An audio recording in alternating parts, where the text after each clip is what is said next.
बड़ी कठिन परिस्थिति है आज देश की। आप देखिए कि मुझे लगता है कि नए सिरे की आपातकाल लागू हो गई है। सत्य का कहीं से कोई संबंध नहीं। जिस तरह से आपातकाल में विपक्ष को समाप्त कर दिया गया था, बाद में आम जनता ही प्रतिपक्ष बन गई थी और आम जनता ने चुनाव लड़के कांग्रेस को बुरी तरीके से पराजित कर दिया था। वही स्थिति आज भाजपा के कार्यकाल में भी होने जा रही है, क्योंकि इतिहास हरदम अपने आप को दोहराता है। पहले भी कांग्रेस अध्यक्ष डी.के. बरुआ जैसे लोग कहते थे Indira is India, India is Indira. उसी तरह से आज कहते हैं कि मोदी ही भारत है, भारत ही मोदी है। उसको विश्व गुरु मानने लगे, जबकि सत्य ये है कि जितना जनतंत्र को भाजपा सरकार में रौंदा गया है, इतनी जनतंत्र की हत्या कभी नहीं की गई। आपको स्मरण होगा कि भोपाल में हमारे माननीय प्रधानमंत्री जी कह रहे थे कि देखिए, एक भी भ्रष्टाचारी को हम बख्शेंगे नहीं। एनसीपी के अजीत पवार के ऊपर कहा था कि 70,000 करोड़ का घपला किया है। छगन भुजबल पर घपला करने का आरोप लगाया गया और कहा गया कि ये सब चक्की पीसेंगे जेल की जाके। लेकिन रातों रात खेल बदलता है और वो सब मंत्री पद पाते हैं। अजीत पवार उप मुख्यमंत्री बनता है, बकाया 8 मंत्री बनते हैं और उनके सारे पाप धुल जाते हैं। आपको याद होगा कि मध्य प्रदेश का बहुत बड़ा व्यापम घोटाला था। आज तक उस व्यापम घोटाले में कोई कार्रवाई नहीं हुई, कोई चार्जशीट नहीं गई और शिवराज सिंह पाक साफ बचे हुए। जितने भी बीजेपी के नेताओं के द्वारा घोटाले किए गए, उनकी कोई जांच नहीं। विपक्ष को फर्जी घोटाले में फंसा के उनको परेशान किया जाता, प्रतिपक्ष की आवाज को दबाया जाता है। कहा तो ये जाता है कि असली लोकतंत्र उसी देश में होता है जहां प्रतिपक्ष होता है। जहां प्रतिपक्ष नहीं है, वहां जनतंत्र की कल्पना नहीं की जा सकती है। लेकिन वर्तमान सरकार प्रतिपक्ष विहीन लोकतंत्र चाहती है। जब प्रतिपक्ष नहीं रहेगा तो लोकतंत्र काहे का? फिर तो लोकतंत्र रह ही नहीं गया। चारों तरफ भ्रष्टाचार व्याप्त है, थाने तहसील से लेकर के मतलब जिला मुख्यालय से लेकर के प्रदेश मुख्यालय तक पैसा फेंको, तमाशा देखो। कहीं पर भी नियम कानून कायदे से काम नहीं हो रहे। किसी की तुम जिस अधिकारी की शिकायत करो, जांच उसी के पास आ जाती आखिरी में। क्या है ये मजाक? इस तरह से पूरे लोग जनतंत्र को मजाक बना दिया है, शासन व्यवस्था को मजाक बना दिया है।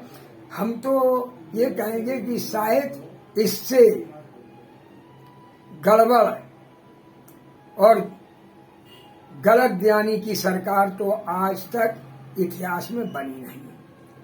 ये सब हिटलर के मार्ग पर चल रहे हैं कि चारों तरफ से झूठ बोलो तो जनता उसी झूठ को सत्य मानने लगी। चारों तरफ झूठ फैलाया जा रहा है। गोदी मीडिया झूठ फैला रही है। सोशल मीडिया में भी आईटी सेल के लोग झूठ फैला रहे हैं। चारों तरफ झूठ का बोलबाला है।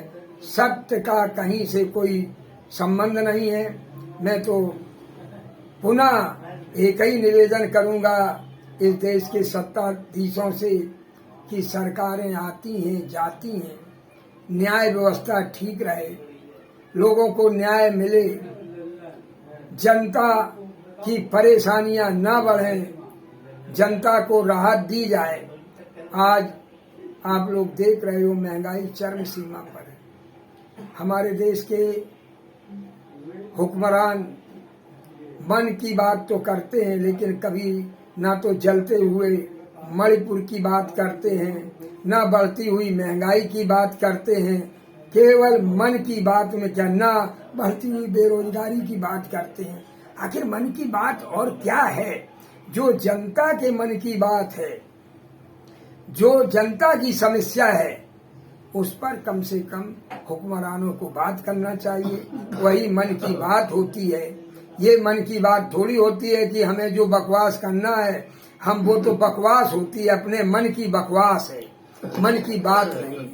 मन की बात तभी होगी जब जनता की भावनाओं को ध्यान में रख के जनता की आवाज को बुलंद किया जाए, जनता की बुनियादी समस्याओं पर चिंतन किया जाए। ये मन की बात होती है। आज आप देख रहे हो कहीं आदिवासियों की जातिवाद इस चरम पर पहुंच गया है कि कोई आदिवासी के ऊपर पेशाब करता है। यहाँ अभी घटना सोनभद्र की आई। सोनभद्र में एक व्यक्ति ने एक दलित युवक को अपनी चप्पल में थूक के चटवाया। ये शिकायत ये मुख्यमंत्री के भी संज्ञान में आया है, लेकिन अभी तक मुकदमा पंजीकृत हुआ है। ऐसे तो अगर यही मामला दूसरे किसी का होता, अपने वर्ग का ना होता, तो शायद वहां भी बुलडोजर पहुंच जाता, लेकिन यहाँ बुलडोजर नहीं पहुंचा। केवल सुना है कि संज्ञान में लेके मुकदमा कायम किया जाएगा। इस तरह का स्टेटमेंट आया। तो आज जातिवाद चरम सीमा पर है। संघ परिवार में पहले से यही था कि हम समरसता लाएंगे, छुआछूत को दूर करेंगे, सब एक समरसता में रहेंगे, कोई न ऊंच होगा न नीच होगा। लेकिन जातिवाद की खाई इतनी बढ़ गई है कि लोग लगता नहीं कि जातियां छोड़िए, अब तो कबीला में लोग बंटने लगे। बोले किस कबीले का है?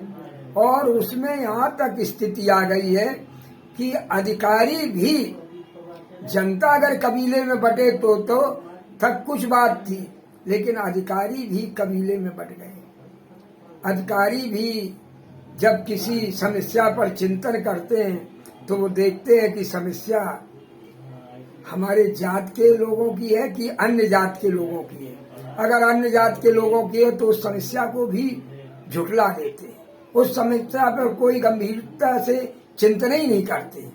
ये पोजीशन हो गई। कैसे देश बचेगा? कैसे क्या होगा? जब जब जातिवाद बढ़ा है तब तब देश टूटा है, तब तब हमारे देश में विदेशियों का आक्रमण हुआ है, विदेशियों की सत्ताएं आई हैं। जब तक ये देश संविधान से चला है, जातिवाद नहीं चलेगी तो देश मजबूत होगा। हमारा तो एक ही लक्ष्य है कि राष्ट्र सर्वोपरि है, जय संविधान और जय राष्ट्र। राष्ट्र हमारा सुरक्षित रहे, देश सुरक्षित रहे, संविधान सुरक्षित रहे, तभी हमारी सीमाएं सुरक्षित रहेंगी, तभी हमारा देश टूटने से बचेगा। जय भारत, जय संविधान। आज हमारे बीच में भाई यशवंत सिंह जी का आगमन हुआ और उनके विचारों को आप लोगों ने सुना, इसके लिए धन्यवाद।